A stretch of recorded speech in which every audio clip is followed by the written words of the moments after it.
Have you ever had a personal relationship with Donald Trump? In 2017, Donald Trump's attorney said that Trump had, quote, no relationship with Mr. Epstein and had no knowledge whatsoever of his conduct. 8 years later, we now know at least the first half of this quote is false. Recently, this connection has raised some eyebrows, leaving people begging for the answers of 4 core questions which help us understand what happened and what are the ramifications of it all in one of the most notorious presidential scandals of all time.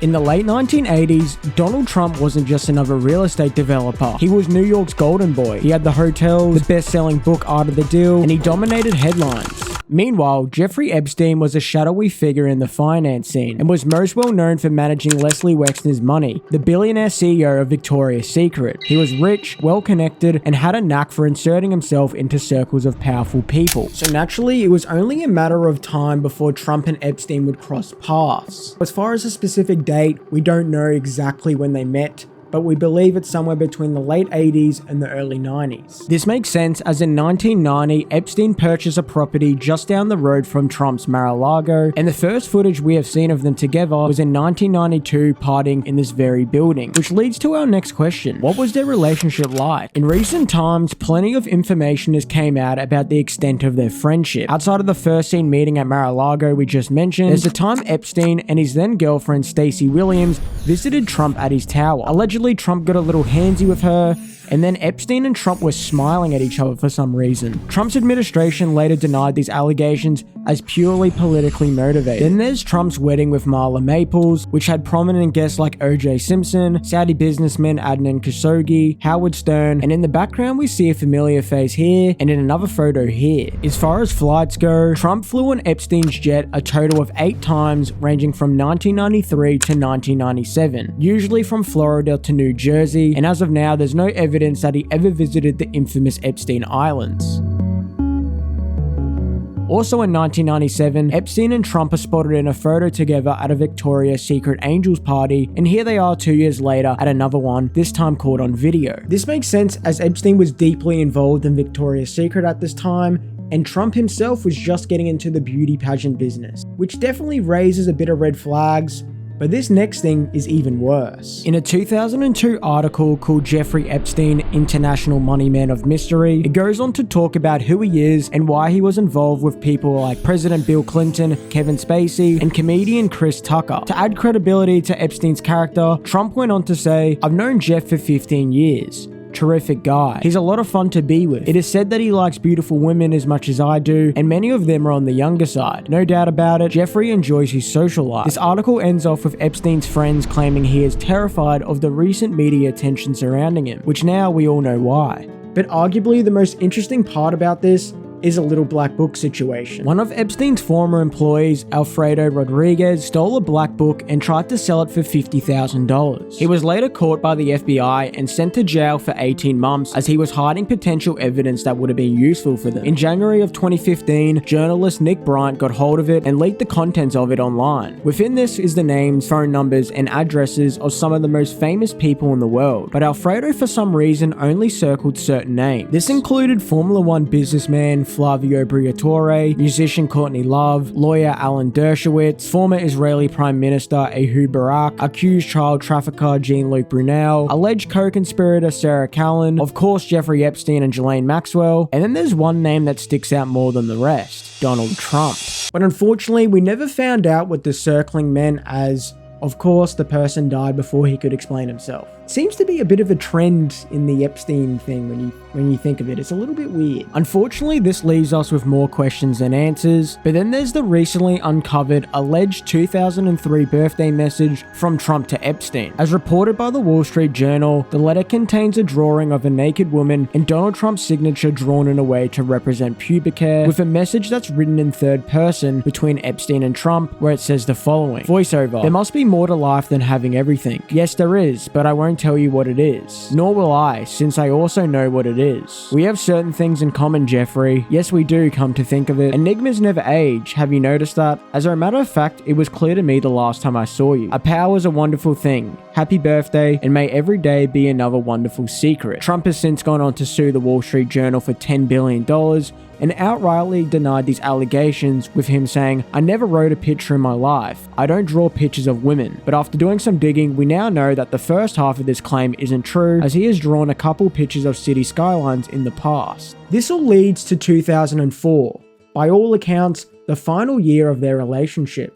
As of now, there is only two known reasons for Trump and Epstein's split. Reason one is because of a property called the Maison de l'Amitié, which ironically means House of Friendship. Now, as the story goes, Epstein and Trump were both bidding on the house, and Trump ultimately bid the highest and acquired it, leaving Epstein and his ego to feel very bitter about the whole situation. But here's where this gets interesting. This all happened in November of 2004. In that very same month, law enforcement was anonymously tipped about the wrongdoings of Epstein. But this isn't just a random theory. According to journalist Michael Wolff, who knew Epstein and Trump more than anyone else, he said that Epstein believed this to be the case also. Around that same time, Epstein had received 2 notes from Trump telling him to call him back. Now, this is the last known contact between Trump and Epstein. 2 years after this, Epstein would be charged for his crimes. And speaking of charges, this perfectly leads to our next major reason for their falling out. Virginia Giuffre, the most famous Epstein victim, first came into contact with him while she was working at Trump's property Mar-a-Lago. According to Virginia, she was poached by Ghislaine Maxwell and Epstein in 2000 and was soon working for them as a masseuse. In a recent Trump interview, he said this isn't the first time Epstein did this. Yeah, he took people, and because he took people, I said, don't do it anymore. You know, they work for me. And he took, beyond that, he took some others. And once he did that, that was the end of him. He was officially banned from Mar-a-Lago in 2007 for being a, quote, creep. And the following year, Epstein would be sent to jail. Their friendship was now long gone, but the story wasn't. After their split, the two didn't talk about each other too much publicly. In 2009, Trump reportedly gave helpful information to an attorney who was helping many victims of Epstein's. The only thing that I can say about President Trump is that he is the only person who, in 2009, when I served a lot of subpoenas on a lot of people, or at least gave notice to some pretty connected people that I wanted to talk to them, he is the only person who picked up the phone and said, "Let's just talk. I'll give you as much time as you want. I'll tell you what you need to know," and was very helpful in the information that he gave. Now, I noticed while researching for this video, this part isn't mentioned that much, and I thought it's a little bit weird. I understand it goes against the narrative that Trump is 100% involved, but I thought it was a little bit weird they haven't mentioned this very often. In 2010, Epstein is asked about his relationship with Trump in a deposition, which has since become infamous due to his weird answer. Have you ever had a personal relationship with Donald Trump? What do you mean by personal relationships? Have you socialized with him? Yes, sir. Yes? Yes, sir. Have you ever socialized with Donald Trump in the presence of females under the age of 18? Though I'd like to answer that question, at least today, I'm going to have to assert my 5th, 6th, and 14th Amendment rights, sir. While talking to journalist Michael Wolff once again, he gave a little insight into their relationship, where he speaks about how close him and Donald really were. That was close and straight. Now, as far as Trump, he didn't mention Epstein's name until 11 years after their split in 2015. Bill Clinton. Nice guy. Got a lot of problems coming up, in my opinion, with the famous island with Jeffrey Epstein. A lot of problems. This makes sense, as Trump's whole presidential run for his first term was about attacking the credibility of the Clinton family. And to be fair, there was a lot of low-hanging fruit when it came to the Clinton-Epstein situation. Well, 4 years later, Trump is president of the United States, and Epstein is arrested once again. The press circled Trump as their relationship came under scrutiny, and this was his response. Well, I knew him like everybody in Palm Beach knew him. I mean, people in Palm Beach knew him. He was a fixture in Palm Beach.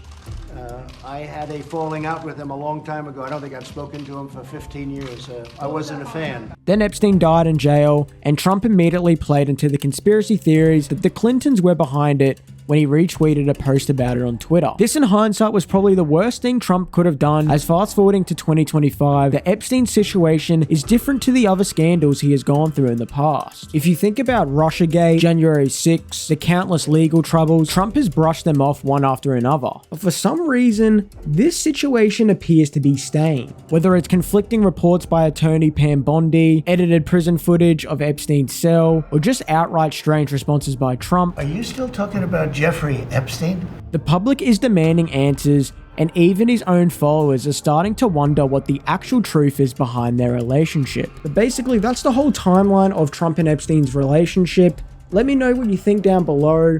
Like the video if you liked it. Subscribe to the channel if you want to see more content like this. And I'll see you guys in the next one.